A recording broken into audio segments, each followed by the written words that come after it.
Hello friends, welcome to my YouTube channel Dharma's world. ఒక good news టీచర్స్కి సంబంధించి AP డిఎస్సికి సంబంధించి ఒక గుడ్ న్యూస్ ఏంటంటే వారికి ఏపీ డిఎస్సి 25 వారికి ఈ వారంలో పోస్టింగులు ఇవ్వడానికి జీవో 15 ప్రకారం కౌన్సిలింగ్ ద్వారా పోస్టింగ్స్ ఇవ్వాలని చెప్పేసి, అలాగే వెబ్ ద్వారానైనా మాన్యువల్గానైనా అని ఇంకా తేలలేదు. కానీ మొత్తానికి జీవో నెంబర్ 15 ప్రకారం కౌన్సిలింగ్ ద్వారా పోస్టింగ్స్ ఇవ్వాలని చెప్పేసి నిర్ణయించారు.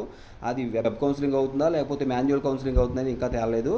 అంతర్జిల్లాల బదిలీలకు ఫైలు డిఈఓల నుండి డిఎస్ఈలకు, అక్కడి నుండి ఎడ్యుకేషన్ డిపార్ట్మెంట్ నుంచి లా ఫైనాన్స్ ద్వారా సీఎంకు వెళ్ళవలసి ఉంది. 1 నెల సమయం పట్టొచ్చు.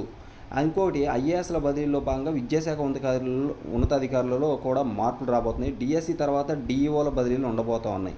ఇక ఈ ఏడాదికి ఆన్సర్ బుక్లెట్ పద్ధతిలో ఎలాంటి మార్పులు ఉండకపోవచ్చు. FA1 పరీక్షల్లో విద్యార్థులకు జరిగిన అన్యాయం పునరావృతం కాకుండా అంతర్గత పరీక్షలకు DCEBలోంచే క్వశ్చన్ పేపర్స్ ఇవ్వాలి. టెక్స్ట్ బుక్లోని సిలబస్పై మాత్రమే క్వశ్చన్స్ ఉండాలి.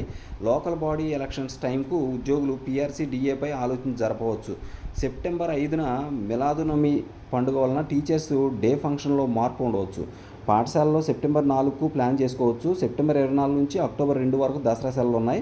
ఇక డిఎస్సి 2025లో SAలుగా సెలెక్ట్ అయిన 44,570 కంటే ఎక్కువ బేసిక్ పే ఉన్న గవర్నమెంట్, జిల్లా పరిషత్తు, అలాగే HGTలకు FR22A4 ప్రకారం లేటెస్ట్ జీవో 179, ఇది 29/11/2018 వచ్చింది. రీడ్ విత్ జీవో 45 అండ్ 105 ప్రకారం పే ప్రొటెక్షన్ ఉంటుంది. కానీ HGT క్యాడర్లోని ఇంక్రిమెంట్కు ప్రొటెక్షన్ ఉండదు.